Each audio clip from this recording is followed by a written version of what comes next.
Good morning. Hello, Bradley. Hello, everybody who's watching us online. Sorry for the technical difficulties. Hello for those who are going to be watching us later on. The talk of today is called "To Speak or to Be Silent." It's almost like the question, to be or not to be, and we can think of what should we choose at certain points? Should we choose to speak? Should we choose to use our words, or should we choose to stay silent? And what are the benefits and the responsibilities of each one of those? So I brought some slides here, and I'm going to be sharing a little bit on the topic, and the resources are always on the top right corner of your screen. And first, this is from the book Between Heaven and Earth, where Clarencio, who is one of the characters of that book, he takes André Luis, who is the author, the spirit author of the book, and also, let's call it the main character. And so Clarencio takes André Luis to this house from this woman named Clara, and Clara has a simple house in the spirit world where she's teaching other young women about the words and the responsibility of our words and our talk and speech as a whole. So I brought a few sentences from that book here. She says, "Speech, whatever it may be, invariably entails specific electrical energies, liberating rays of a dynamic nature." So Clara here is already alluding to this idea of speech. So whenever we speak, we're liberating rays of dynamic energy, of dynamic nature. So it's interesting that the word dynamic plays a role here, because we can think of something dynamic as something that is changing, as something that not only changes itself, but perhaps changes realities and changes things around the person and others. And that's something that our speech does. And she goes even further to say, "The mind is the incessant generator of power through the positive and negative wires of the sentiment and the thought, thereby producing speech, which is an electromagnetic discharge regulated by the voice." So she's saying that before the speech, the thought comes to our minds, and with that thought, the speech is going to be of this dynamic nature, but it's going to be a translation, in a way, of our thought. Our voice can modulate speech, and she goes even further to say how we must purify our inner life, because speech, she says, speech after the mental impulse, meaning the words that came after I had that impulse, that thought to speak them, they lie at the base of creation. And that is a very interesting way of seeing speech as this tool, let's call it, that we are very, very responsible for. She even goes on to say that it is through speech that people can approach themselves, or they can distance themselves, and by the means of the voice, meaning depending on how we are using this tool, our work may be aided, or may be quickened, or it may be retarded in space and time. Again, another very interesting point for us to think about here. May be aided, or our work may be retarded in space and time, or evolution. So how are we using our speech? How are we using our words? And that's sort of the reflection that I want us all to have here today. Am I using it in ways that are helping me? In ways that are helping others? Am I trying to evolve through my word, or am I, in a way, delaying my own evolution because I'm not using my word correctly? I'm very, let's say, because the tongue is very quick, we know that. Am I using it in a disciplined way? So that's one of the questions that I want us to hold in our heads as we go through this talk today. And the spirit author Emmanuel, who wrote through the hands of Chico Xavier, he's going to say that what comes out of the heart and mind through the mouth is a living, throbbing force involving the creature for good or evil, depending on the nature of the emission. So it's going to involve the creature for good or for evil, similarly to what Clara said before in the previous slide that I mentioned. We're going to attract people depending on how we're using our voice, how we are using our words, how we're using our speech, and the nature of that. Emmanuel is drawing attention here to the nature of the energy that comes through speech. This, he says, living, throbbing force. Meaning, what is the energy? What is the intention behind whatever it is that I'm saying? Am I saying beautiful words, but with a hint of envy, or am I saying beautiful words, but behind them they're empty, like there's no sentiment? I'm just saying them because they need to be said, or because I think that's what the person wants to hear. That is very important for us, again, to reflect and to realize how you're using that. Moreover, he says, the psychic elements that we externalize through our mouths are powers acting on our behalf, active factors that act, and this is the same word, under our responsibility. We are responsible for what we create. We are responsible for the words that we throw out there in the wind, how we're using our speech.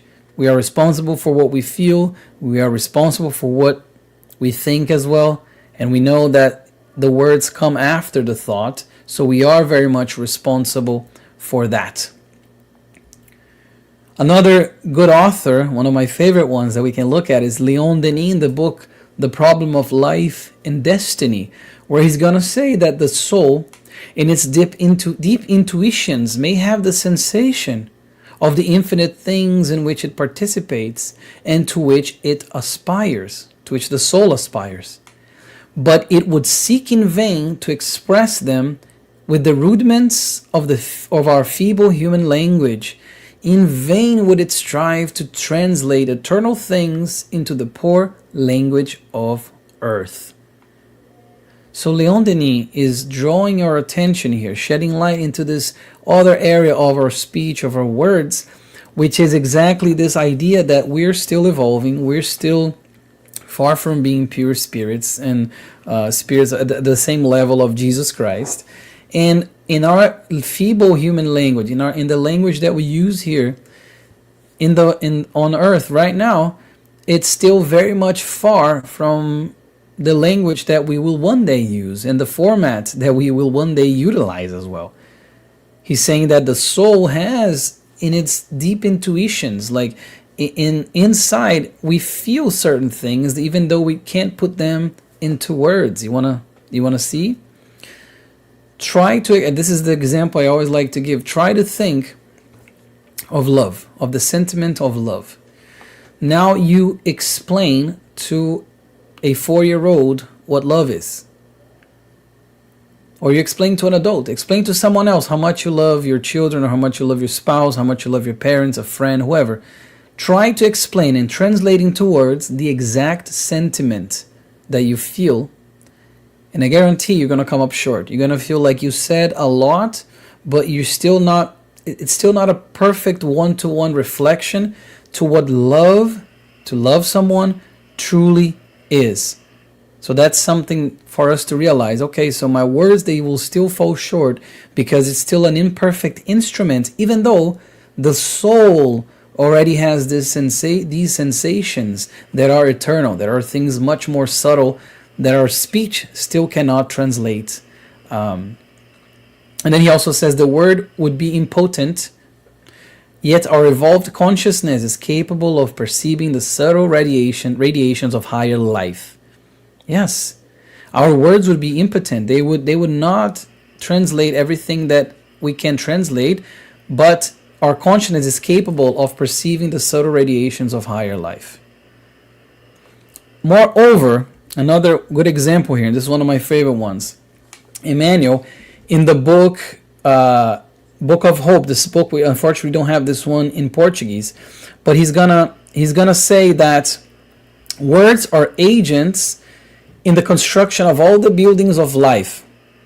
The verb is the light of life, which Jesus himself used to bequeath, meaning to give or to live by, to hand down, right? To us, the renewing gospel. So in this moment here, Emmanuel is going to tell us different things that we can do to utilize our speech and how we can use our words. So let's see the little list he has here. He says, how to use our verb, our words. In everyday work, be it as natural as the simple bread on the table. So in everyday work, let our speech, let our words be as natural as the simple bread on the table. So whenever we are having normal conversations, regular conversations, we must use our verb, our word, or our words. We can use plural, singular here. He's using it as no, our verb, singular. Natural is the simple bread, because the simple bread on the table does what? It satiates the hunger. It makes us, not feel hungry, but it's simple. It's something that it doesn't exaggerate. It doesn't have all the bells and whistles, because we don't need that. And in everyday work, our verb must be exactly like that. In the effective exchanges, let us use our words or our verb as pure water. So whenever we're having an effective exchange, whenever we're talking to someone that we love, whenever we're telling somebody something from our heart, let us use our words. Let us use the verb as pure water. Pure water. Look at the word choice here. Meaning transparency. Meaning that our sentiments must be transparent, must be sincere. But they also, as the water quenches the thirst. It is enough to quench the thirst. So that's how we should use it. And the other one on the list, this is my favorite, to be honest. He says, in serious moments, let us do it like the surgeon's scalpel, which prudently limits itself to the incision in the diseased area without unnecessary blows. So in serious moments, because not every moment in our lives, in this planet, in the state of evolution, is going to be, everything is like, pink, and everything is beautiful and happiness and no disappointments, no seriousness. There will be serious moments, but in those moments, that's when we must be very careful to use our words like the surgeon uses the scalpel, which limits itself to the incision area prudently, avoiding unnecessary blows. And I like to joke that sometimes when we're angry, when we're upset, in serious moments, in an argument, we don't use our word as the surgeon's scalpel. We use it as the lumberjack's axe. We just come and we just throw and cut whatever is in the way. And that's something that we must be mindful of. Last but not least, he says, on sad days, because there will be those, let us consider it, the verb, an efficient remedy without deviating from the dosage. Because if we take remedy, and if we take something, let's say, something simple, to cure a headache or something like that, if we overdo it, we're not going to have a good result. So on the sad days, let us use our verbs, let us use our words prudently as well as an efficient remedy to both ourselves and to others, but without deviating from the dosage, without trying to overdo it. And that's something that I really appreciate. That's why I wanted to bring this little list of different things that happen in our lives, different situations, and how we can use our verb in a much better way. Because we have to think that our actions, they do have consequences, and we are responsible for those consequences. We are the authors of our own destinies. We are the ones that are responsible for everything that has happened to us so far and things that will continue to happen to us. And our verbs are tools in that walk, in that journey.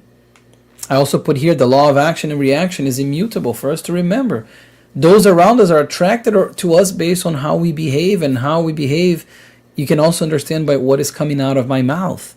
How I am behaving, how I am using the verb, using this tool that I acquired throughout thousands and thousands of years of evolution as a human spirit. And we have to think, who am I attracting? The law of action and reaction is immutable. Whatever I say, there's going to be a reaction. And whenever I throw something out there, there's going to be people attracted to me. We have learned that in question 457 of the Spirit's book, that they can read, they can see our thoughts, even the things that we would try to hide. We also see that we also learned question 459 59, sorry, from the Spirit's book, that the spirits do influence us, and their influence on us is greater than we suppose. And I think it's such a staple question of the Spirit's book. 459. Their influence is greater than we suppose. So whenever we're having an argument, whenever we're using our words like the lumberjack's axe in those serious moments, who are we attracting?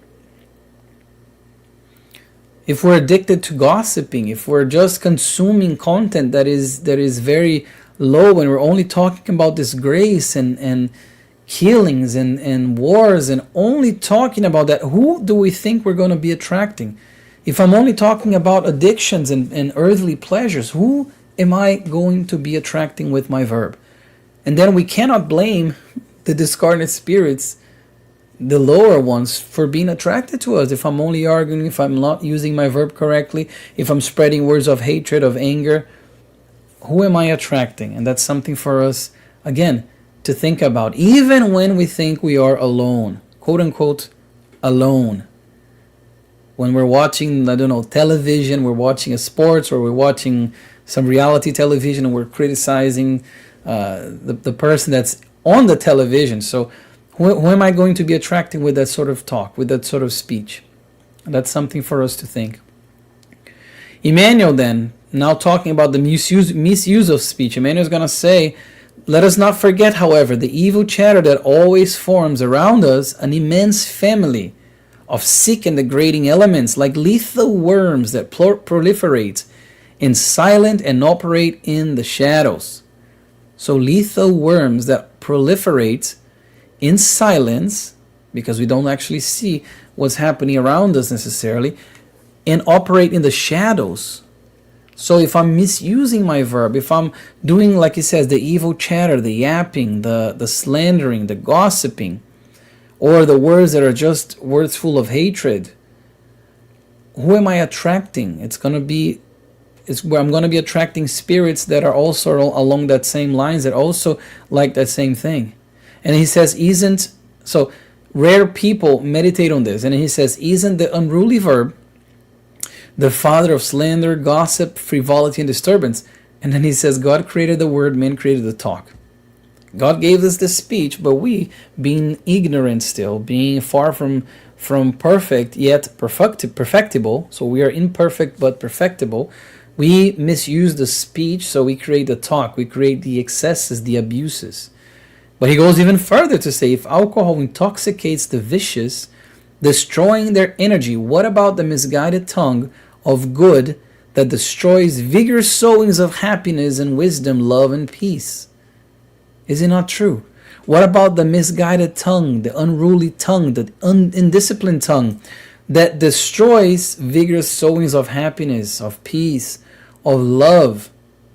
What is to say? We are too quick to judge alcohol intoxication, other drugs, and addiction to that. But what about the slandering? What about the gossiping? What about the verb that's always destroying peace? In the book The Gospel According to Spiritism by Allan Kardec, 1864 publication, they talk about the verb and talk about the misuse of language of this tool, and in saying the problem is exceeding the limit of what is necessary, and then we have problems. And same thing with our bodies. If we exceed the limit of not sleeping or eating too much, what do we feel? We will have consequences, negative ones, obviously.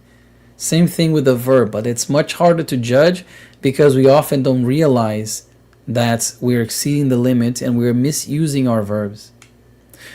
But if we go to the Bible now, there's a bunch of mentions of unruly verb, and in Matthew I brought a few here. For in the same way you judge others, you will be judged. The same way we're judging others, we're going to be judged. And who are we to judge other people?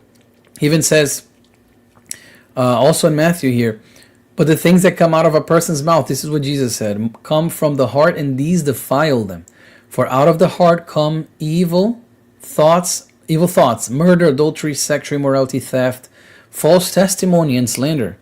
So this is in Matthew chapter 15 when Jesus is, they're arguing, saying, "Oh, you shouldn't be eating this because you're going to be defiled, you're going to be impure." So they had that whole debate, and Jesus is saying, in very simplistic terms here, Jesus is saying you're too worried about what you're putting inside your mouth and not what's coming out of it.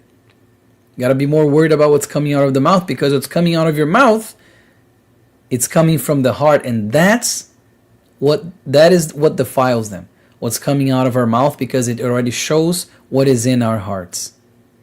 So another thing for us to think about, and connecting with the first point here about judging, we have this one in James where Jesus says, anyone who speaks ill of a brother speaks ill of the law and judges the law. And if you judge the law, you are no longer a follower of the law, but a judge.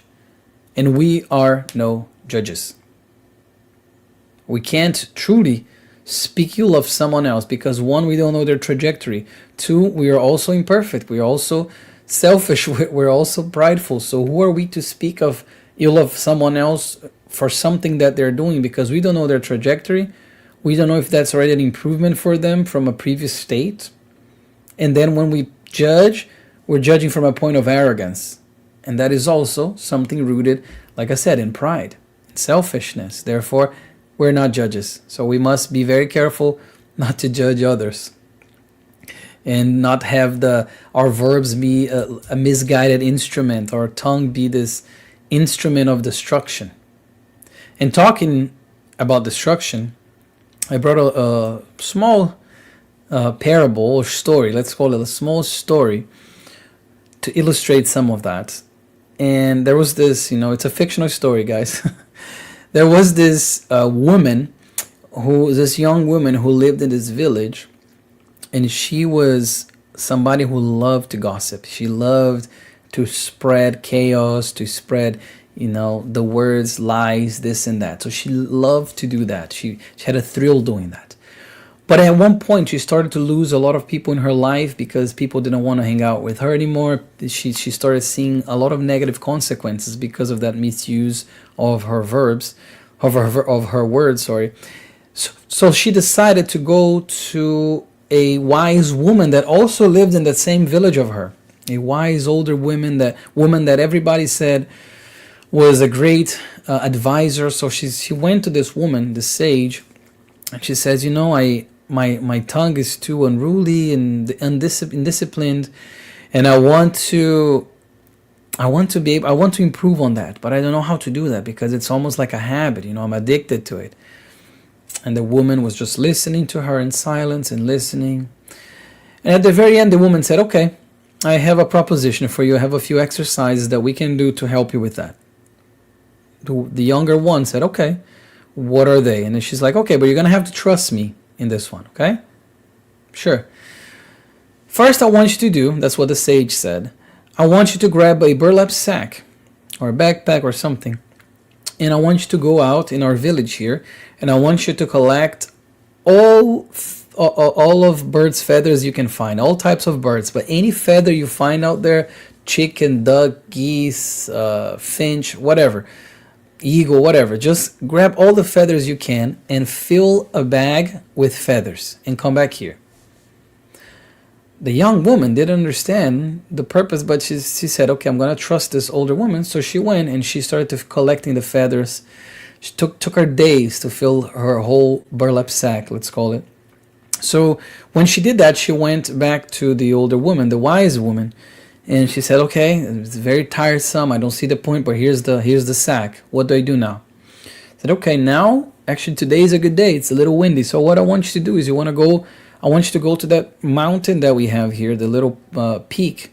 And once you get to the peak of that mountain, I want you to just empty your burlap sack, and then I want you to come back here." The woman also, the younger one, didn't understand at all, but she was a little grumpy. She went. She climbed the whole thing. She hiked up all the way to the top, climbing, hiking, doing all those things. When she got to the peak of the mountain, she just emptied the bag of feathers. And there were feathers going every direction imaginable. Feathers going all places, and it was actually a beautiful scene that she witnessed. But once she emptied the sack completely, she went downstairs to talk to the sage. And she said she was very tired, she was frustrated, a little grumpy, and she said, okay, I did it, so now what? What is the next step, and when are we going to start the training? I don't understand how that's going to help me with my words. And she's like, okay, did you empty all the sacks? All the sacks? She said, yes. She said, okay, now is the final moment, okay? Now is the final stage for your training. She said, the sage once said, now you grab this empty burlap sack, you go all the way back there, and you recollect all the feathers. Grab all the feathers you emptied and put them back, and come back here. And the younger woman looked at her and said, lady, are you insane? Like, I'm telling you, all the feathers went everywhere. There's no way I can collect all those feathers that were spread out, and I have no control of where they landed, and I don't even know where they are. They're up in the wind. Who knows where? I can't do that. The feathers went everywhere. And then the sage woman looked at her and she said, it's the same thing with your words. Whenever you throw them out in the wind, you have no control of where they're going to go. You have no control and knowledge where they're going to go, to whom they're going to go, and you cannot bring them back. You cannot put them back. Once they're out, they're out. And then the younger woman was silent, and this is my piece of the story. I like to think that she was not a slanderer anymore. She didn't gossip anymore. She learned with that story. And that is true. Once, if we think about it, once we throw these words out, once we spread them out, once they come out from our mouths, we cannot grab them back. We certainly wish we could do that oftentimes, but we can't. So the responsibility is ours. Let's give an example. We're transmitting this live in real time, but it's going to be a video that's going to be saved on the internet forever, and who knows who's going to watch this. I have no control or any idea who will be watching this talk. I have no control or idea who will be watching it 10 years from now, tomorrow, 5 weeks from now, in what country. I have no idea. I have no control. But I do have control of what's coming out of here, and that's the same thing that we must be aware of. Bringing back to more of the books from Spiritist, we have this one, The Living Spring, psychographed by Chico Xavier, and Emmanuel is going to say, kindness is not always appropriate in the circle of loyal conversation. Sometimes a clarifying discussion requires serene yet decided forcefulness. Nevertheless, great care in regard to comments made afterwards is indispensable. So sometimes we're going to have, like I said before, difficult conversations that are not just happy, but we must be careful what comes after, because he's going to say slander lies in wait for sincerity in order to muddy its waters and neutralize its efforts. Malice does not deserve the crown of serious discussions. Giving it too much importance in conversations actually enlarges its sphere of action. So he's saying that we may even start a difficult conversation with sincerity and trying to use our verb as the surgeon's scalpel, as we talked about previously. But we must be very careful with comments that come afterwards. Because even if we make our point, somebody else may say, okay, I see your point. You're right, I agree with you. And then we add something else that may throw all the work down in the drain. And then we see that with negotiations, we see that with family reconciliation, couples counseling. There's so many things, so many instances that we actually get to see this in our real lives too, in our own lives, where he's saying the sincerity is what can muddy its water because of our unruly tongue.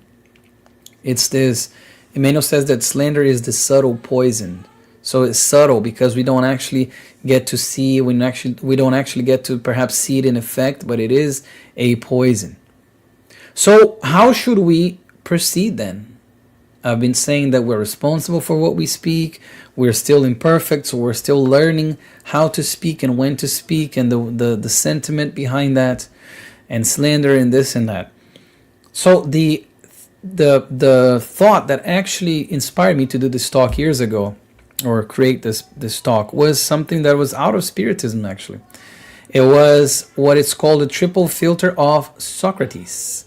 Socrates, being the wise, person, the sage that he himself was, he said, and I learned this many years ago, and I said I gotta do a Spiritist talk regarding this because it is very much applicable. And he talked about the triple filter. So he says, before you say anything, make sure what you're going to say is going to pass through the triple filter. What is that? First one, and I mean, these are not necessarily in order, but just for the sake of learning, let's put them in order. Number one, truthfulness. Is what I'm going to say true? And I'm going to take a step further here. Can I ascertain that it's actually true? Can I actually make sure that it's true? Can I be 100% certain? Because in the world we live today, with all technology, there's a lot of fake news. There's a lot of things spreading around that are not true. So if I'm going to say it, can I actually make sure that it's true? Can actually guarantee. Number one.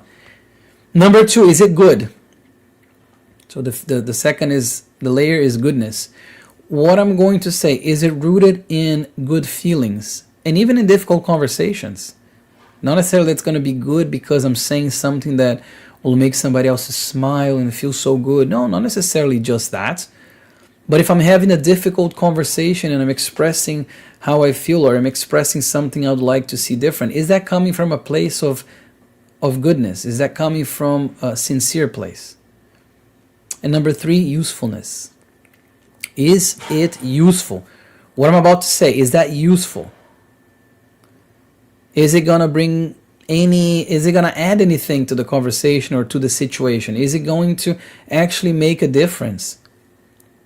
And I'm going to, again, go even further here for like a sub-item of usefulness. Is it the right time to say that? Am I the right person to say that?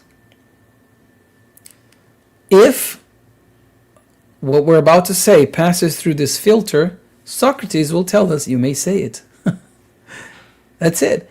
And I dare say that if we apply this filter in our lives, we would refrain from saying so many things, and we would be much more disciplined. We would be much happier, truly happier, because we would be improving, and we're going to see this improvement. So is it true? Is it good?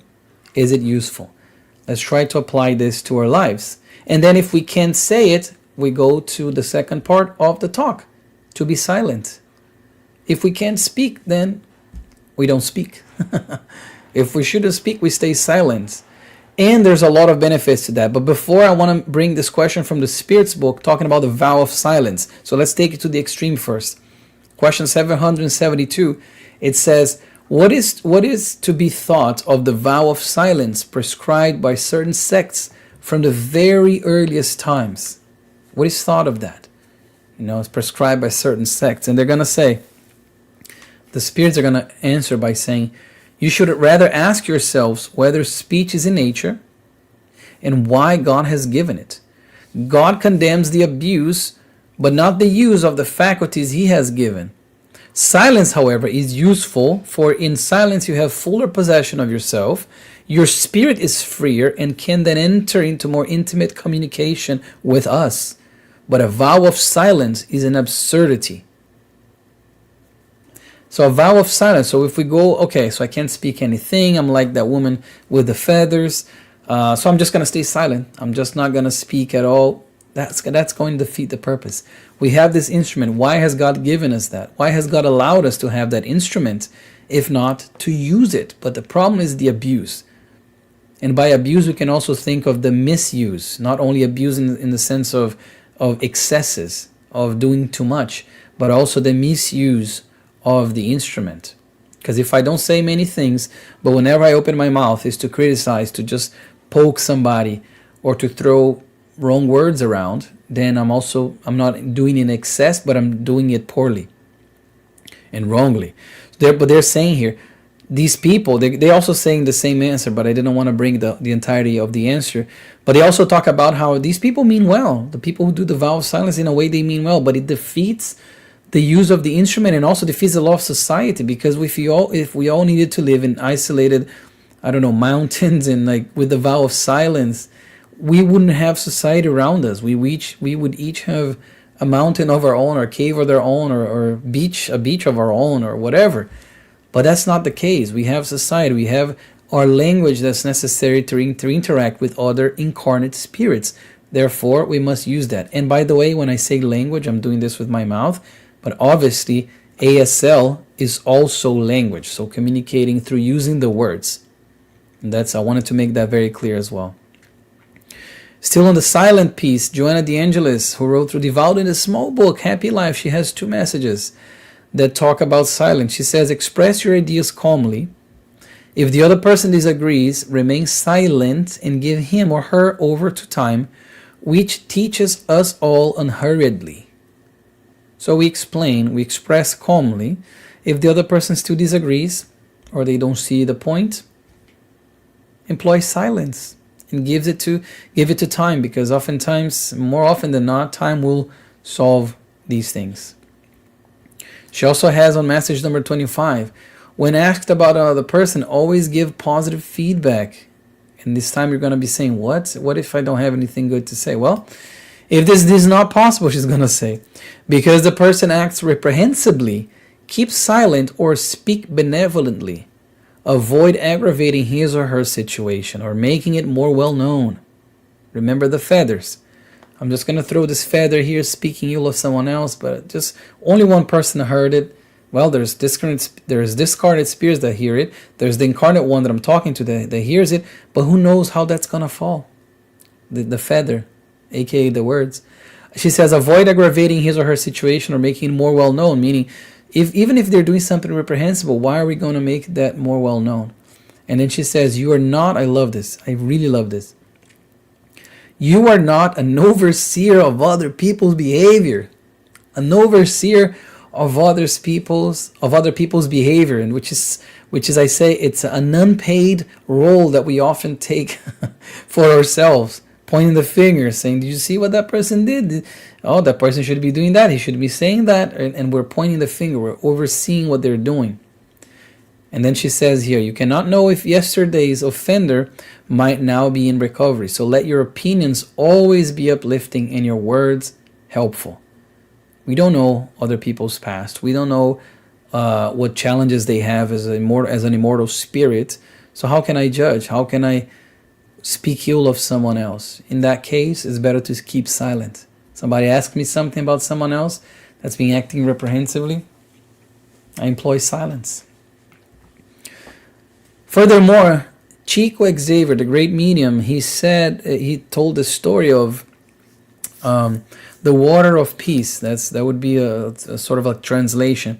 When he said that, whenever somebody irritates you, or if you're having an argument, take a glass of water and put it next to you, and you're having that argument. If somebody irritated you and you think you're gonna speak something that you may regret out of like anger, grab that glass of water, put water in your mouth, but don't swallow it. Leave the water in your mouth. And he says that while the temptation to respond angrily stays with you, keep that water in your mouth. And he says it's the water of peace. He says let the water bathe your tongue. It's the water of peace. Because if we think about it, how many arguments would be avoided, or how many further arguments would be avoided, or a continuation of an argument would be avoided if we just employ the water of peace to use silence, because that's what it is. The water is keeping you silent. And in the silence of the spirit, Emmanuel is going to say, the thoughts of heaven illuminate the thoughts of earth, and benevolent and wise voices speak to our ears through the inarticulate verb of inspiration. So whenever we are in silence, we can hear intuitions more easily from our spiritual benefactors. We can connect with God more easily. What do we do when we're trying to pray, for instance? Or if we're praying for just ourselves, don't we stay in silence and then we pray either out loud or with our heads? And if we may have some music in the back, which is actually good, but that's all meant to calm the mind and so we can speak to God.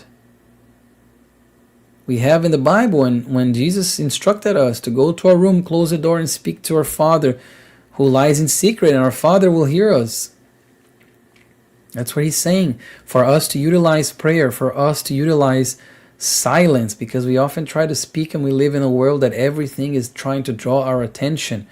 But then when in these rare moments that we come and we try to employ silence mindfully, meaning with intent as well, we can have so many benefits. We can reap so many benefits.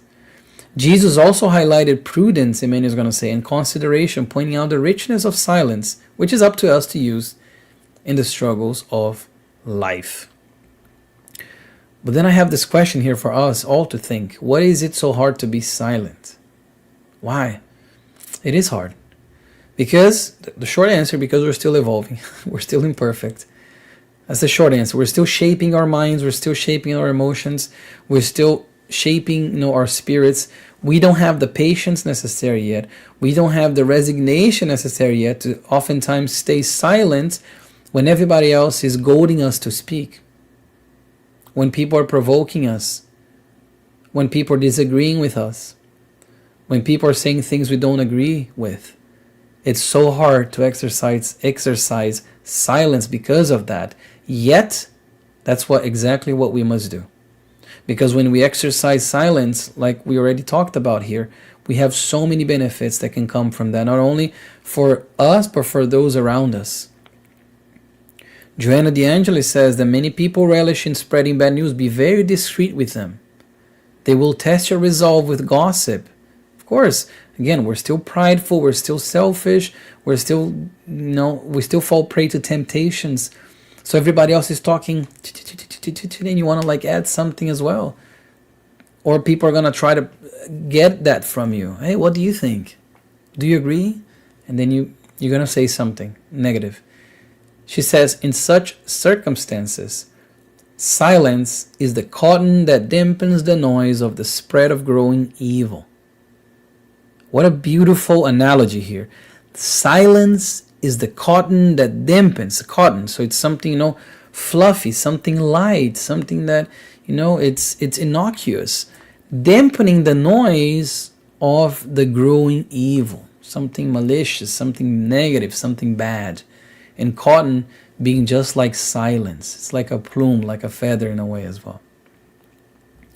Last but not least, I wanted to leave us with this message here that says, whatever difficulty you find yourself in, Emmanuel is saying this, refrain from carrying the burden of afflictions and unresolved questions. Penetrate the silence of your own soul.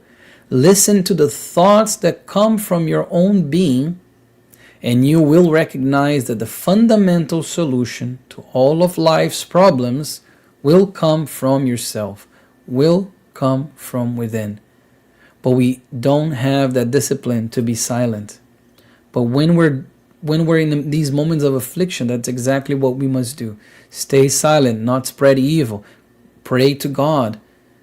Make our words go through the triple filter of Socrates, and if they don't pass through the filter, don't say them. Exercise that, even if everybody around us is not exercising that.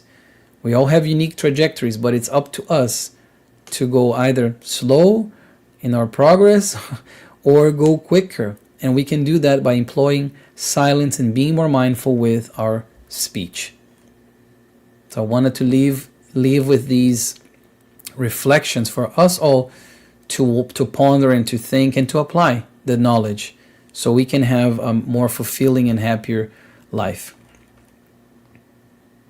Thank you, and have a blessed week.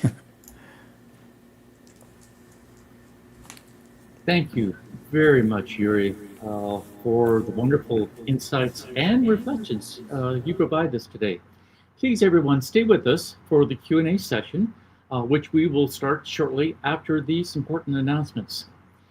The United States Spiritist Federation's 19th U.S. Spirit Spiritist Symposium took place on September 20th, 2025 in Ann Arbor, Michigan. This year's theme was The Evolution of Consciousness, a Path Towards Enlightenment. Good news is all the talks, panels, and Q&A sessions are now available on the USSF YouTube channel. Check them out, please. And be certain to check out the continuing podcast-like series, Psychology and Spirituality, A Bridge to a Better Life, based on the works by Joanna Giangelis. A new episode appears every Friday at 7 p.m. Eastern Time. It is available on YouTube and Spotify. And there is a new book, The Spiritist Review, 1866, by Allan Kardec. It is available at the spiritistbooks.us store. And please check out the wonderful Spiritist app, Be My Hope, which is available from the App Store and Google Play. This app offers uplifting content in a collection of videos, daily messages, and audio materials. Please download it today. And there is available 7 free, professionally recorded Spiritist audiobooks, sponsored and produced by the Spiritist Society of the Carolinas. At your own pace, you can listen to Allan Kardec's foundational works on YouTube at the Spiritist Society Carolinas. And you will notice on the screen there is a QR code. If you wish to help the USSF produce more publications and promote Spiritism to everyone, scan the QR code on screen for your donation. Now, let's turn our attention to your comments and questions. There's still time to send in yours, so please feel free to share your thoughts. And from the U.S. Spiritist Federation, how can we silence our negative thoughts which can still permeate the psychosphere and affect others? I enjoy that the question has, silencing thoughts, which is something that in a way it's already silent, but it's a great question because when we all have these negative thoughts and we are again very much influenced by the incarnate ones and the discarnate spirits around us. So the way we can silence that is one, discipline, like Emmanuel say, discipline, discipline, discipline. So through study and through the practice of these things that we're talking here, these things that we learn, these things that we learn with the talks, we learn with the studies, we learn going to Spiritist centers. That is the one way we can, in a way, silence, I'm going to say in quotation marks here, these thoughts. Because remember, whenever we think, we already emitted that thought. So that thought is already in the psychosphere, is already around us, and it's affecting and influencing those around us. So being mindful what we're thinking, so watch and pray, as Jesus taught us, watching and praying every time. So we're observing what we're thinking, we're praying, so we elevate our thoughts and applying through actions the things that we are learning. That's the way to discipline ourselves. Thank you. Very, very helpful. And from Michael Hammett, I would be interested in establishing a mentor relationship to help guide me in my study of Spiritism. Is this a possibility?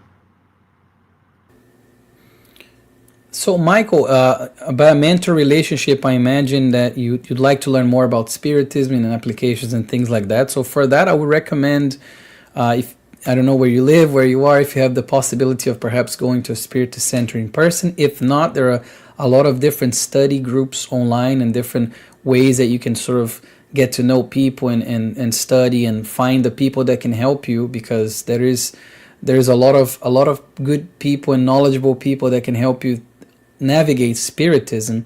But it's impossible for me to point out a single person or say that person will be your incarnate mentor or something like that, because it goes by person. But as you start to attend these things, as you start to get connected, you're going to start to see some affinity with some people, and then you can have friendly conversations. You can have things that can help you, point you in the direction of the Spiritist teachings that will be applicable to your life.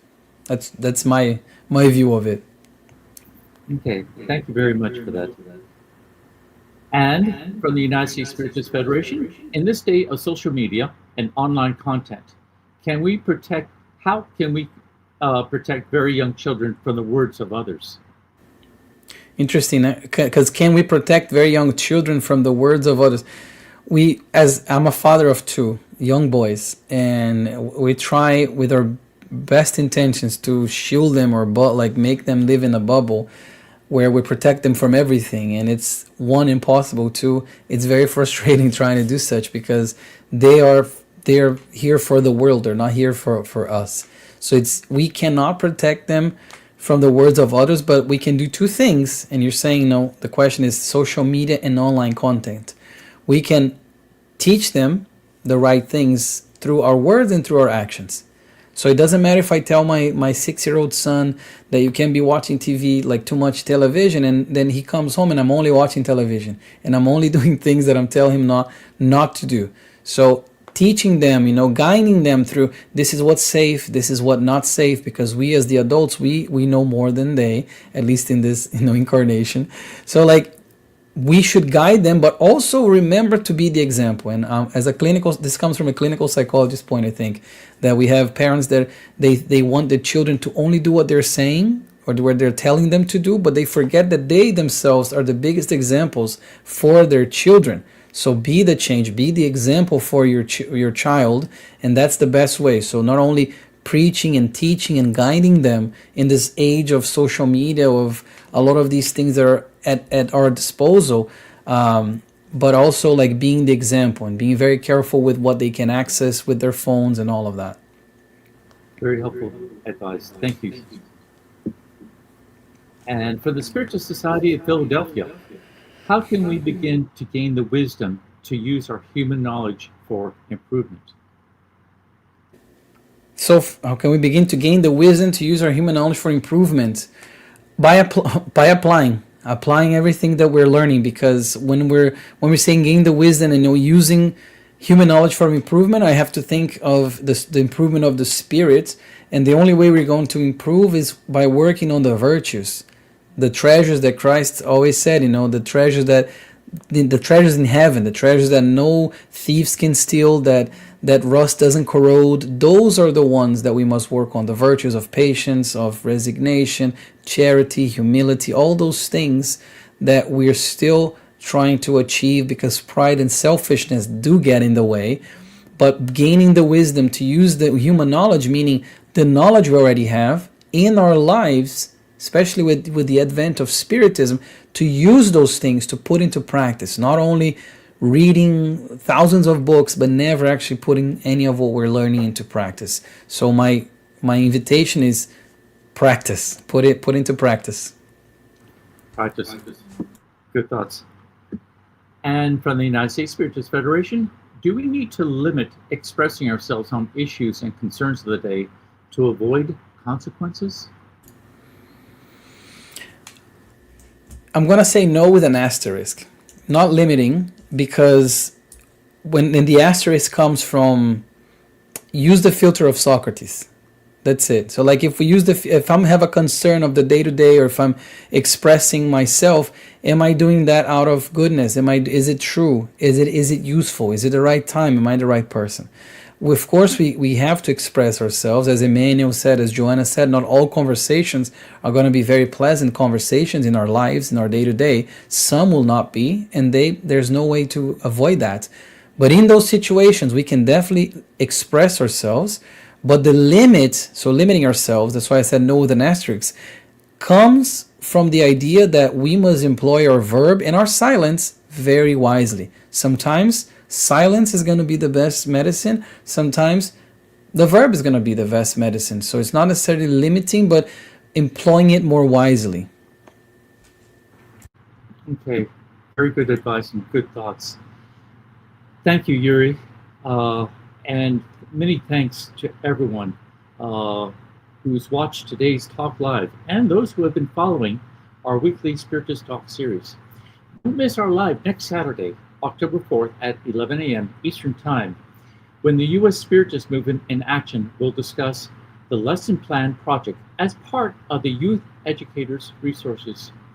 Yuri, before we close the live today, would you please offer a prayer? Surely. So for our last prayer, just going to invite whoever can in this moment, close their eyes. sit comfortably, elevate our thoughts as one to our God, to our Creator, our Father in heaven. Elevate our thoughts to Jesus, our Master, the way, the truth, and the life, and the spirits, the benefactors that are always ready to help us, that are always helping us. Let us elevate our thoughts to them in gratitude for the opportunity of another day, another chance to live and to improve. And so be it.